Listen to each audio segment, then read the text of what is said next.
इस वीडियो में हम लीडकोड बाईवीकली कॉन्टेस्ट 105 की सेकंड प्रॉब्लम डिस्कस करेंगे। प्रॉब्लम का नाम है extra characters in a string और इसकी कैटेगरी है मीडियम। इस प्रॉब्लम में आपको एक स्ट्रिंग दिया हुआ है और एक डिक्शनरी ऑफ वर्ड्स दिया हुआ है।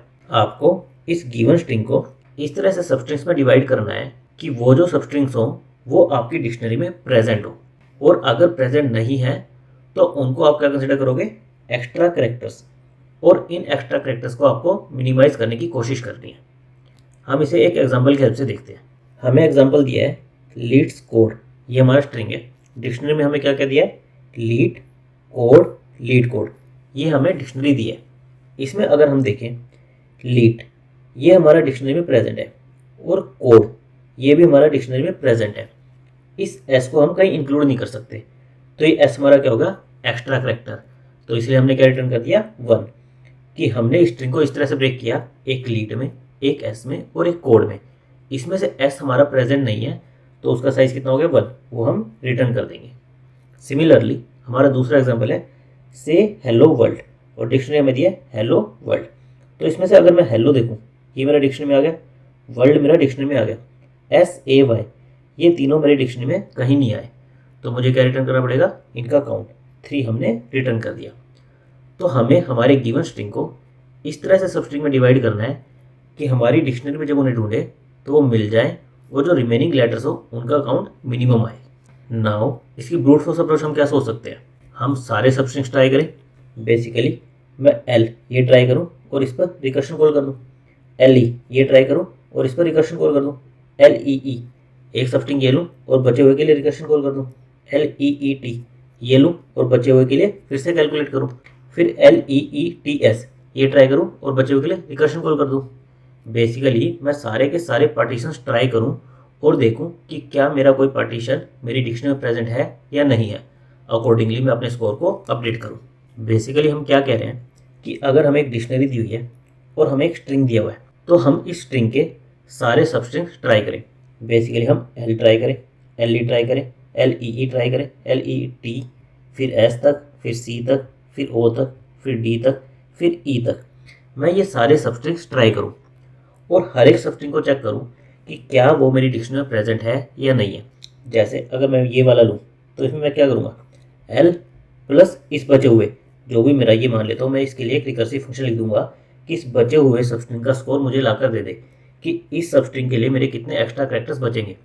तो मेरा आंसर क्या हो जाएगा, L प्लस मेरा एक फंक्शन कॉल करूँगा मैं फर्स्ट इंडेक्स के लिए, और L मेरा क्या है, मैं इसको सर्च करूँगा कि क्या ये मेरा सब स्ट्रिंग डिक्शनरी में प्रेजेंट है, नहीं प्रेजेंट है, तो इस रिकर्शन के लिए मेरा ये क्या होगा, एक्स्ट्रा कैरेक्टर हो गया, यानी कि 1 प्लस f(1), यानी कि इसका रिजल्ट मेरा क्या आएगा, L, इसका साइज, ये डिक्शनरी प्रेजेंट नहीं है, 1 प्लस f(1), जो भी इसका रिजल्ट आएगा, ये एक मेरा आंसर आएगा।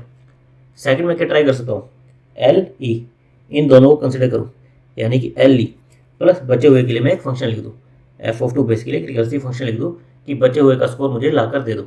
तो LE मैं चेक करूँ, मेरा प्रेजेंट नहीं है डिक्शनरी में, तो मेरा स्कोर क्या हो जाएगा, 2 प्लस f2, ये दोनों मेरे एक्स्ट्रा कैरेक्टर है। सिमिलरली मैं LEE इसके लिए ट्राई करूँ तो मेरा स्कोर क्या हो जाएगा, 3 प्लस f(3), क्योंकि LEE ये भी मेरा डिक्शनरी में प्रेजेंट नहीं है। अब मैं ये देखता हूँ LEET, इसके लिए मुझे क्या करना पड़ेगा, LEET प्लस f(4), ये लाना पड़ेगा। मैं देखता हूँ कि मेरा LEET ये मेरा डिक्शनरी में प्रेजेंट है, यानी कि इसके लिए मुझे कोई एक्स्ट्रा कैरेक्टर नहीं लगेगा, ये पूरा का पूरा डिक्शनरी प्रेजेंट है। तो मेरा रिकर्शन में स्कोर कैसे कैलकुलेट होगा, 0, कि ये मेरा डिक्शनरी में प्रेजेंट है, इन्हें मुझे as a extra character consider करने की जरूरत नहीं है। एक्स्ट्रा कैरेक्टर मेरे कौन से होंगे, जो भी मेरे रिकर्सिव इस फंक्शन से आएंगे, जो भी मैं इस 4 पर रिकर्शन कॉल करूँगा, SCODE, इसमें से जो भी मेरा स्कोर आएगा वो मेरा आंसर होगा। LEET के लिए मेरा स्कोर क्या होगा, 0। तो बेसिकली हम क्या करेंगे, हम एक रिकर्सिव फंक्शन लिखेंगे जिसमें हम सारे के सारे सब स्ट्रिंग ट्राई करेंगे। जैसे हम ट्राई करें L प्लस रिकर्सिव फंक्शन, इसका आंसर क्या आएगा, जो भी साइज ऑफ L होगा प्लस f(1). ये साइज ऑफ L क्यों कह रहा हूँ, क्योंकि मैंने सर्च किया कि L मेरा डिक्शनरी में प्रेजेंट नहीं है, तो मेरे कितने एक्स्ट्रा कैरेक्टर होंगे, जो भी मेरे इस करंट सब स्ट्रिंग का साइज होगा। Similarly size of LE plus f2, size of LEE plus f3।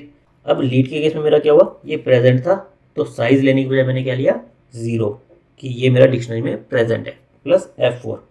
Similarly हम क्या करेंगे, यहाँ पर पार्टीशन करेंगे LEETS प्लस F(5) यहाँ करेंगे, यहाँ तक का प्लस F(6) फिर यहाँ तक का हम सारे के सारे पार्टीशन ट्राई करेंगे।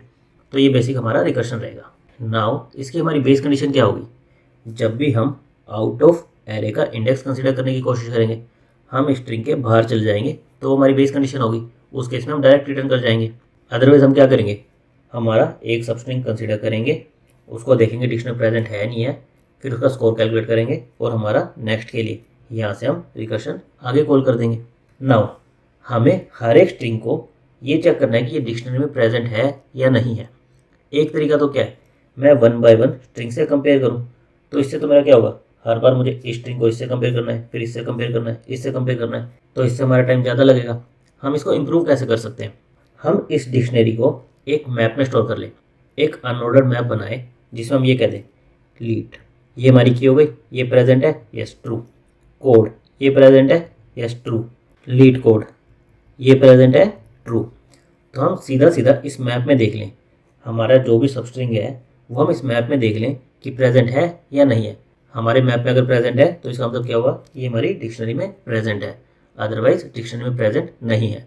तो इस तरह से हम इस मैचिंग वाले पार्ट को ऑप्टिमाइज कर सकते हैं एक मैप बना के। नाउ रिकर्शन में हमें ये देखना होता है कि क्या हमारी सब प्रॉब्लम्स रिपीट हो रही हैं। अगर रिपीट हो रही हैं तो हम उसे मेमोराइजेशन या फिर डीपी लगाकर इंप्रूव कर सकते हैं। तो हम इसमें देखते हैं, हमारा पहला रिकर्शन क्या था, L प्लस रिकर्शन ऑफ 1, हमने ये किया और इस पार्ट बचे हुए पार्ट के लिए रिकर्शन कॉल कर दिया। सिमिलरली हमने LE plus recursion 2, LEE plus recursion 3, LEET plus recursion 4 ये कॉल किए थे। नाउ रिकर्शन 1 में इसमें क्या होगा, हमारे पास ये वाला E से लेकर E तक, यहाँ तक हमारा सबस्ट्रिंग होगा। इसमें भी हम सारे पार्टीशन ट्राई करेंगे, यहाँ करेंगे, यहाँ करेंगे, यहाँ करेंगे, सारे ट्राई करेंगे। तो इसमें हम कैसे करेंगे, इतना लेंगे, इसका साइज प्लस रिकर्शन 2 के लिए, इसके लिए कॉल कर देंगे। बेसिकली रिकर्शन करने के लिए हम क्या करेंगे, E प्लस रिकर्शन 2 या फिर EE इतना लेंगे और रिकर्शन 3 इसको कॉल कर देंगे, या फिर EET इतना लेंगे और रिकर्शन 4 ये कॉल कर देंगे।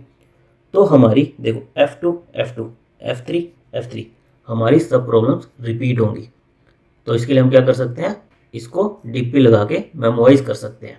हम बेसिकली क्या करेंगे, जितने हमारे स्ट्रिंग का साइज़ है उतने साइज़ का एक डीपी एरे ले लेंगे। जो भी हमारे एक रिकर्शन कॉल का रिजल्ट आएगा वो हम हमारी डीपी एरे में स्टोर कर लेंगे। जैसे मान लो हमने F2 का रिजल्ट यहाँ पर स्टोर कर लिया, कुछ स्कोर आया वो हमने स्टोर कर लिया। फिर नेक्स्ट टाइम जब F2 की कॉल फिर से आएगी, हम पूरा कैलकुलेट करने के बजाय यहीं से सीधा का सीधा रिटर्न कर देंगे। तो इससे हमारा क्या होगा, हमें बार बार सेम रिकर्शन कॉल करने की ज़रूरत नहीं पड़ेगी। एक बार अगर हमने कैलकुलेट कर लिया तो हम सीधा का सीधा रिजल्ट रिटर्न कर सकते हैं। एक बार हम इस प्रॉब्लम का कोड देख लेते हैं, फिर हम इसकी टाइम कॉम्प्लेक्सिटी डिस्कस कर लेंगे। सबसे पहले हमें क्या करना था, हमें हमारी डिक्शनरी को एक मैप में स्टोर करना था। तो हमने एक अनऑर्डर्ड मैप ले लिया जिसमें हमारी की क्या होगी, स्ट्रिंग, और वैल्यू क्या होगी, बूल टाइप की ले ली। हमें क्या चाहिए कि स्ट्रिंग प्रेजेंट है या नहीं है, तो ट्रू और फॉल्स इस टाइप का हमने अनऑर्डर्ड मैप ले लिया। फिर हमारे डिक्शनरी को इसमें स्टोर करा लिया। उसके बाद हमने देखा था कि हमारी सब प्रॉब्लम्स रिपीट हो रही थी, तो हम उसके लिए क्या कर सकते हैं, मेमोराइजेशन के लिए एक डीपी एरे ले लिया। जो भी हमारे स्ट्रिंग का साइज़ था उतने साइज़ का हमने एक एरे ले लिया। स्टार्टिंग में -1 से इनिशियलाइज कर लिया। -1 क्या इंडिकेट करेगा कि अभी हमने इसकी वैल्यू कैलकुलेट नहीं की है। जब -1 नहीं कुछ और होगा तो इसका मतलब है कि हम इसकी वैल्यू कैलकुलेट कर चुके हैं, यहीं से डायरेक्ट आंसर रिटर्न कर दो। फिर हमें क्या करना था, हमें सारे के सारे पॉसिबल वेज ट्राई करने थे। बेसिकली सारे सबस्ट्रिंग को कंसिडर करना था। तो हमने 0th इंडेक्स कि यहाँ से सबस्ट्रिंग को कंसिडर करना शुरू करो। हमारा स्ट्रिंग, हमारा मैप और हमारा डीपी एरे ये हमने पास कर दिया। अभी हम ये रिकर्सिव फंक्शन देख लेते हैं f, ये हमने कैसे लिखा है। हमारी बेस कंडीशन क्या थी, जब भी हमारा इंडेक्स एरे के बाहर चला जाएगा, तो जब भी हमारा इंडेक्स s डॉट साइज इसके इक्वल या इससे बड़ा हो जाएगा, हम रिटर्न 0 कर देंगे कि अभी कोई एक्स्ट्रा करैक्टर नहीं बचेगा। फिर हम चेक करेंगे कि क्या हम इस रिकर्शन कॉल का रिजल्ट पहले ही कंप्यूट कर चुके हैं या नहीं कर चुके, यानी कि हमारा डीपी -1 है या नहीं है। नहीं है तो यहीं से रिटर्न कर दो। अदरवाइज इसका मतलब क्या है कि हमने कंप्यूट नहीं किया है, हमारे रिकर्शन को प्रोसीड करो। जो भी हमारा स्ट्रिंग है उसके सारे के सारे सबस्ट्रिंग्स कंसिडर करने थे, यानी कि हमें हर एक पॉइंट पर कट लगाना था। तो उसके लिए सबस्ट्रिंग बनाने के लिए हमने स्टार्टिंग में एक एम्प्टी सबस्ट्रिंग ले लिया। हम 1 बाय 1 इसमें करैक्टर को अपने अपेंड करते जाएंगे और हमारा रिजल्ट मैक्सिमम कितना हो सकता है, जो भी हमारे स्ट्रिंग का साइज होगा। रिजल्ट से क्या मतलब है कि इस रिकर्शन कॉल में हमें कितने एक्स्ट्रा करेक्टर लगेंगे, कि हमारे कितने ऐसे करेक्टर बच जाएंगे जो कि हमारी डिक्शनरी में नहीं है, वो हम स्टोर करेंगे। मैक्सिमम कितना हो सकता है, एस डॉट साइज, जो भी स्ट्रिंग का साइज होगा उतना हो सकता है कि कोई भी पार्टीशन हमारा उसमें प्रेजेंट ना हो, हमारे मैप में प्रेजेंट ना हो, तो उसके स्मॉल रिजल्ट क्या आएगा, जो भी हमारे स्ट्रिंग का साइज होगा। फिर हमें क्या करना था, हमें सारे के सारे पार्टीशन कंसिडर करने थे। कहाँ से लगाएंगे पार्टीशन, जो हमारा इंडेक्स है वहाँ से लेके लास्ट एलिमेंट वहाँ तक लगाएंगे। तो हमने लूप लगा दिया। लूप के अंदर हमें क्या करना है, वन बाय वन हमें सबस्ट्रिंग बनाना है। तो हम करंट, जो हमारा ये सबस्ट्रिंग था, इसमें हम करंट लेटर को पुश कर देंगे। उसके बाद हमें क्या करना था, हमें करंट सबस्ट्रिंग को हमारी डिक्शनरी में सर्च करना था। अगर हमें मिल जाता तो हमें क्या करना था, 0 प्लस नेक्स्ट के लिए रिकर्शन कॉल करना था। और अगर नहीं मिलता तो size of current substring plus next के लिए रिकर्शन कॉल करना था। तो हमने वही किया है। अगर हमारा एमपी करंट यानी कि हमारी डिक्शनरी में ये सबस्ट्रिंग प्रेजेंट है तो क्या करो, एक्स्ट्रा काउंट को 0 कर दो। अदरवाइज एक्स्ट्रा काउंट क्या हो जाएगा, जो भी हमारे सबस्ट्रिंग का साइज होगा। फिर हम क्या करेंगे, रिकर्शन कॉल कर देंगे, नेक्स्ट इंडेक्स के लिए रिकर्शन कॉल कर देंगे और इसे हमारे एक्स्ट्रा काउंट में ऐड कर देंगे। लास्ट में हमें क्या करना है, जो भी हमारे सारे सबस्ट्रिंग को कंसीडर करके मिनिमम आएगा वो हम रिजल्ट करेंगे। क्योंकि हमें क्या करना है, हमें ऑप्टिमली इस तरह से सबस्ट्रिंग को डिवाइड करना है कि हमारे एक्स्ट्रा कैरेक्टर्स मिनिमम बचे।